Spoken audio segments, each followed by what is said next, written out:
প্রিয় শিক্ষার্থী, সুনামগঞ্জ সরকারি কলেজ কর্তৃক আয়োজিত অনলাইন ক্লাস কার্যক্রমে 2019-20 শিক্ষাবর্ষের শিক্ষার্থীদের স্বাগতম। আজকের ক্লাস পরিচালনায় আছি আমি মোহাম্মদ শফিকুল ইসলাম, প্রভাষক, অর্থনীতি বিভাগ, সুনামগঞ্জ সরকারি কলেজ, সুনামগঞ্জ। আজকে তোমাদের ক্লাস হবে অর্থনীতি দ্বিতীয় পত্র, অধ্যায় তৃতীয় অধ্যায়, এবং অধ্যায়ের শিরোনাম বাংলাদেশের শিল্প। আজকে ক্লাস শেষে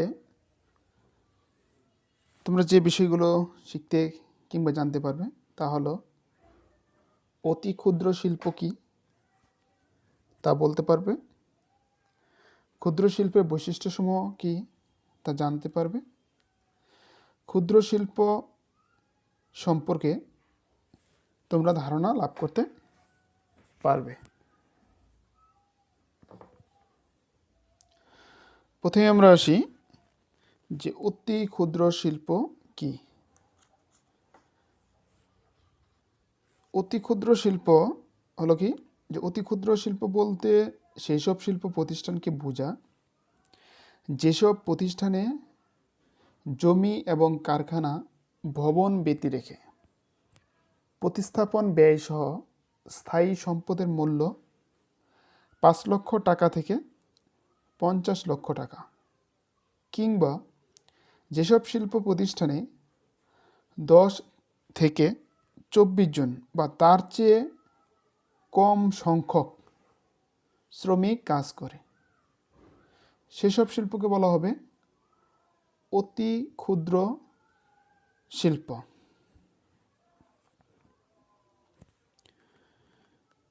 তাহলে অতি ক্ষুদ্র শিল্প বলতে কি বুঝলাম, যে সকল শিল্প প্রতিষ্ঠানের মূলধন 5 লক্ষ থেকে 50 লক্ষ টাকার মধ্যে, তাদেরকে বলা হবে অতি ক্ষুদ্র শিল্প, অর্থাৎ ক্ষুদ্র শিল্পের চেয়ে ছোট। এছাড়া আমরা অতি ক্ষুদ্র শিল্প বলতে সেসব শিল্প প্রতিষ্ঠানকে বোঝাবো যেসব শিল্প প্রতিষ্ঠানে শ্রমিকের সংখ্যা 10 হতে 24 জন কিংবা তার চেয়ে কম, সেসব শিল্পকে বলা হবে অতি ক্ষুদ্র শিল্প। এক্ষেত্রে আমাদের যে প্রশ্ন আসতে পারে, সংক্ষিপ্ত প্রশ্ন, যে 10 হতে 24 জন শ্রমিক নিয়ে যে শিল্প প্রতিষ্ঠিত হয় সেই শিল্পকে কী বলা হবে?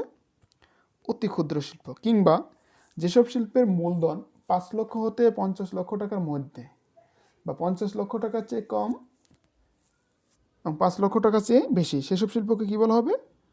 অতি ক্ষুদ্র শিল্প। তাহলে অতি ক্ষুদ্র শিল্প সম্বন্ধে আমাদের ধারণা লাভ হলো। তারপরে আসি আমরা ক্ষুদ্র শিল্প বা স্মল ইন্ডাস্ট্রি। ক্ষুদ্র শিল্প সম্পর্কে আমরা ধারণা লাভ করি মূলত আসলে যে 1991 সালে যে শিল্পনীতি গ্রহণ করা হয়েছে সেই শিল্পনীতির আলোকে ক্ষুদ্র শিল্প আমরা ধারণা লাভ করতে পারবো। যে 1991 সালের শিল্পনীতির ভিত্তিতে ক্ষুদ্র শিল্প বলতে সেসব শিল্প প্রতিষ্ঠানকে বোঝাবে যেসব প্রতিষ্ঠানে জমি এবং কারখানা ভবন ব্যতি রেখে প্রতিস্থাপন ব্যয় সহ স্থায়ী সম্পদের মূল্য 50 লক্ষ টাকা থেকে 10 কোটি টাকার মধ্যে, কিংবা শিল্প প্রতিষ্ঠানে শ্রমিক সংখ্যা 25 হতে 99 জন কাজ করে, তাকে বলা হবে ক্ষুদ্র শিল্প বা স্মল ইন্ডাস্ট্রি। অর্থাৎ যে সকল শিল্প প্রতিষ্ঠানে শ্রমিকের সংখ্যা কত? 25 থেকে 99 জন শ্রমিক কাজ করে, কিংবা যেসব শিল্প প্রতিষ্ঠানের মূলধন 50 লক্ষ টাকা হতে 10 কোটি টাকা, সেসব শিল্পকে বলা হবে ক্ষুদ্র শিল্প বা স্মল ইন্ডাস্ট্রি। এটা কোন সালের শিল্পনীতির প্রেক্ষিতে? 1991 সালের শিল্পনীতির প্রেক্ষিতে একে বলা হবে ক্ষুদ্র শিল্প। এই ক্ষুদ্র শিল্প আমরা ধারণা করবো, যদি ক্ষুদ্র শিল্পের বৈশিষ্ট্যগুলো আমরা লক্ষ্য করি তাহলে সহজে বুঝতে পারবো। ক্ষুদ্র শিল্পের বৈশিষ্ট্য প্রথম হলো যে এ শিল্পের মূলধন সাধারণত সবচেয়ে কম থাকে। অর্থাৎ এ শিল্পের মূলধন কি তুলনামূলকভাবে অন্য অন্য শিল্পের তুলনায় কম থাকে, তবে অতি ক্ষুদ্র চেয়ে একটু বেশি থাকবে, কিন্তু অন্যান্য শিল্প যেমন কুটির শিল্প, মাঝারি শিল্প বা বৃহৎ শিল্প চেয়ে মূলধন কি অনেক কম থাকবে। এই শিল্পে মূলধন সাধারণত ব্যক্তিগত সঞ্চয় এবং প্রাতিষ্ঠানিক এবং অপ্রাতিষ্ঠানিক উৎস হতে সংগ্রহ করা হয়। অর্থাৎ এই শিল্পে মূলধন সাধারণত কি ব্যক্তিগত সঞ্চয়, অর্থাৎ যে ব্যক্তি অর্থাৎ যিনি উদ্যোক্তা তার ব্যক্তিগত সঞ্চয় থেকে যেমন সংগ্রহ হয়, তেমনিও উদ্যোক্তা কি করে প্রাতিষ্ঠানিক এবং অপ্রাতিষ্ঠানিক উৎস থেকেও সংগ্রহ করে। প্রাতিষ্ঠানিক উৎস বলতে কি বিভিন্ন ব্যাংক থেকে ঋণ গ্রহণ করে, আর অপ্রাতিষ্ঠানিক উৎস হলো যে বিভিন্ন বন্ধু বান্ধব, আত্মীয় স্বজন বা গ্রাম্য মহাজন কাছ থেকে কী করবে, ঋণ নিতে পারে বা ধার নিয়ে এই শিল্প প্রতিষ্ঠান বা পরিচালিত করতে পারে।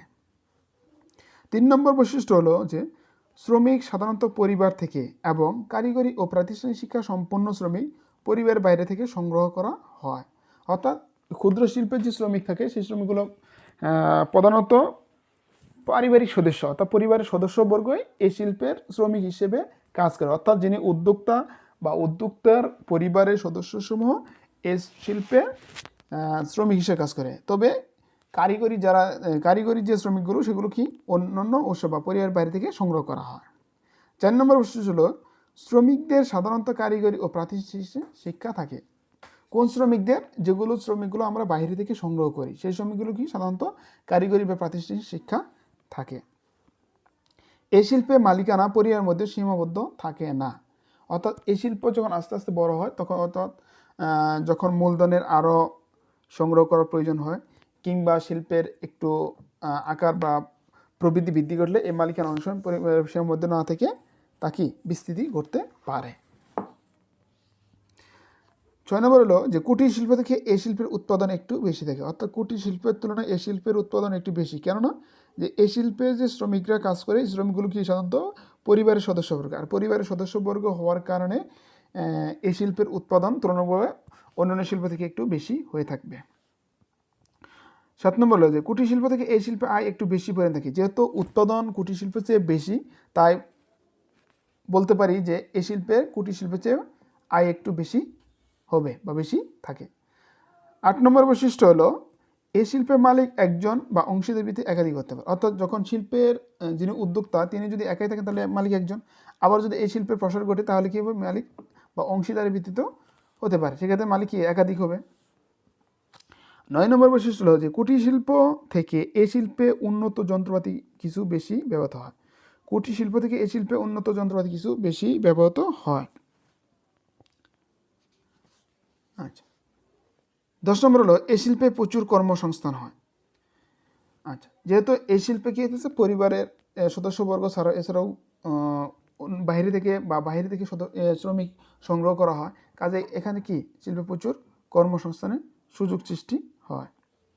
এগুলো হলো কি ক্ষুদ্র শিল্পের বৈশিষ্ট্য, যার মাধ্যমে আমরা বুঝতে পারবো যে কোনটি ক্ষুদ্র শিল্প।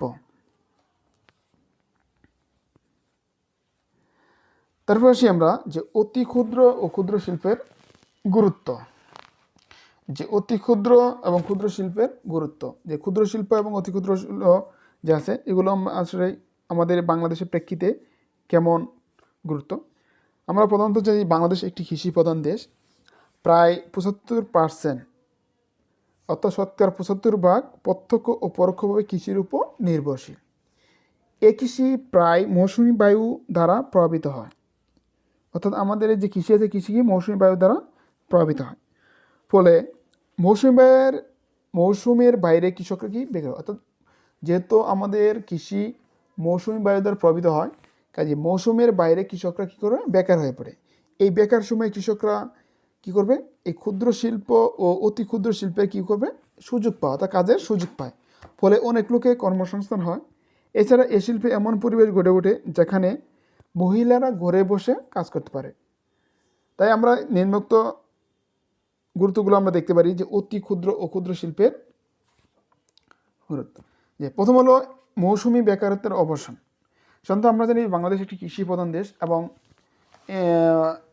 মৌসুম শেষ হওয়ার অর্থাৎ কৃষি মৌসুম শেষ হওয়ার পর শ্রমিকের কি বেকার হয়ে পড়ে। যদি এই অতি ক্ষুদ্র এবং ক্ষুদ্র শিল্পের প্রসার ঘটে তাহলে আমাদের এই মৌসুমী বেকারত্ব যথেষ্ট কী করবে, অবসান ঘটবে। কৃষকরা যখন বিভিন্ন মৌসুমে বেকার হয়ে পড়ে তখন শিল্পে কৃষকদের পরিজন বেঁচে থাকার একমাত্র অবলম্বন হয়ে দাঁড়ায় এই অতি ক্ষুদ্র ও ক্ষুদ্র শিল্প। 2 নম্বর হলো মহিলা কর্মসংস্থান। যেহেতু এটি কি অতি ক্ষুদ্র এবং ক্ষুদ্র শিল্প, এক্ষেত্রে মহিলাদের যথেষ্ট কি সুযোগ রয়েছে। মহিলারা ঘরে বসে কাজ করতে পারে এবং প্রচুর আয় করার সুযোগ দেয়। অর্থাৎ এক্ষেত্রে কী হবে, পরিবারের আর্থিক আয় অর্জনেও গুরুত্বপূর্ণ ভূমিকা পালন করতে পারে এই শিল্প। কৃষকের বাড়তি আয়ের ব্যবস্থা। অতি ক্ষুদ্র ও ক্ষুদ্র শিল্প না থাকলে কৃষকদের বেকার বসে থাকা ছাড়া কোনো উপায় ছিল না। কারণ আমরা জানি কি কৃষকরা কি মৌসুমি বা অর্থাৎ আমাদের কৃষিটি হলো কি একটা মৌসুমি দ্বারা প্রভাবিত। কাজ এই মৌসুমের পরবর্তী সময়ে কৃষকরা কী করবে, বেকার হয়ে পড়ে।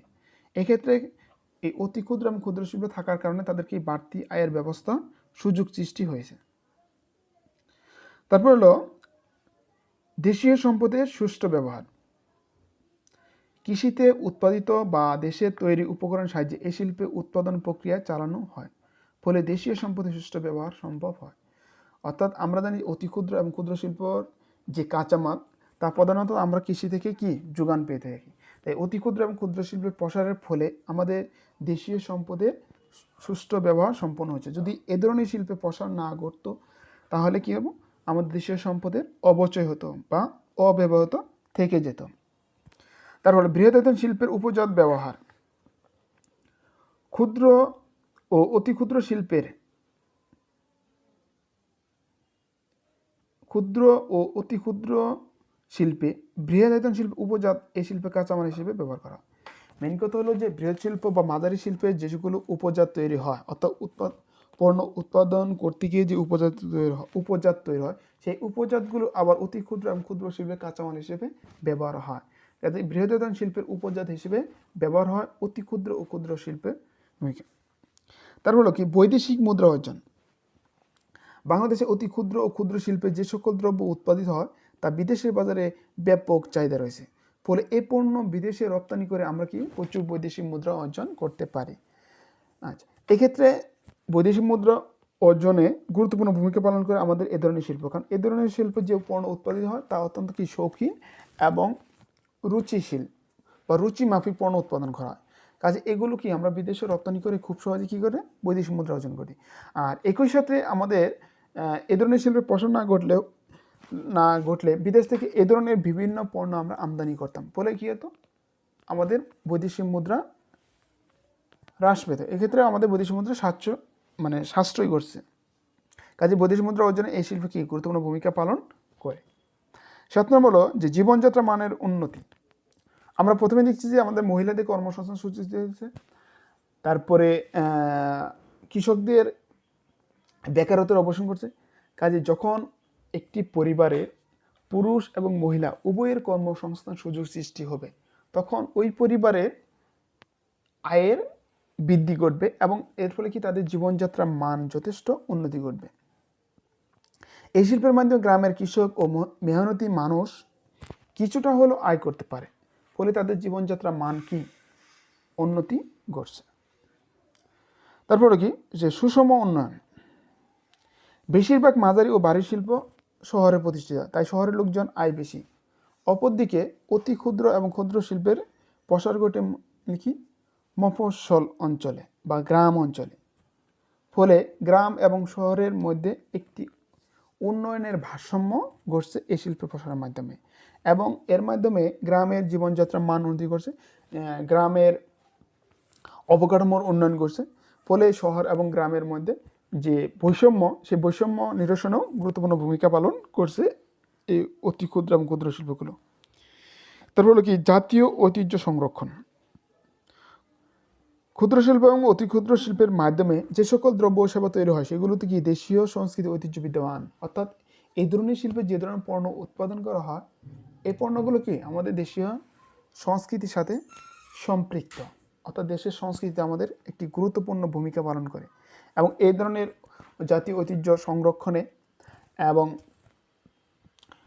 সংরক্ষণে খুব গুরুত্বপূর্ণ ভূমিকা পালন করছে এই অতি ক্ষুদ্র এবং ক্ষুদ্র শিল্প। তারপর হলো কি যে স্বল্প পুঁজি, এই ধরনের শিল্প প্রতিষ্ঠানে কি মূলধন খুবই কম লাগে, অর্থাৎ মূলধন তুলনামূলকভাবে ভারী শিল্প বা মাঝারি শিল্পের তুলনায় অনেক কম লাগে, ফলে খুব সহজেই একজন উদ্যোক্তা এ ধরনের শিল্প প্রতিষ্ঠান গড়ে তুলতে পারে। তারপরে কি শোষণ হ্রাস, বৃহৎ শিল্পে শ্রমিক শ্রেণী শোষিত হয়, কিন্তু অতি ক্ষুদ্র এবং ক্ষুদ্র শিল্পে শ্রমিক শোষণের সম্ভাবনা খুবই কম থাকে এবং শ্রমিকের শোষণ খুবই কম হয়। কাজে আমরা বলতে পারি যে বাংলাদেশের আর্থসামাজিক প্রেক্ষিতে বৃহৎ শিল্পের চেয়ে অতি ক্ষুদ্র এবং ক্ষুদ্র শিল্পের গুরুত্ব অনেক বেশি, তাই এই শিল্পের উন্নয়নে বেশি গুরুত্ব দেওয়া উচিত। এই শিল্পের উন্নয়ন সম্ভব হলে তা বৃহদায়তন শিল্পের পরিপূরক হিসেবে গুরুত্বপূর্ণ ভূমিকা পালন করতে পারবে বলে আমরা মনে করি বা ধরে নিতে পারি। প্রিয় শিক্ষার্থী, তাহলে আজকে আমরা জানতে পারলাম যে অতি ক্ষুদ্র শিল্প এবং ক্ষুদ্র শিল্পের বৈশিষ্ট্য এবং বাংলাদেশের আর্থসামাজিক প্রেক্ষিতে অতি ক্ষুদ্র এবং ক্ষুদ্র শিল্পের গুরুত্ব জানতে পারলাম। সবাইকে ধন্যবাদ, আজকে এই পর্যন্তই।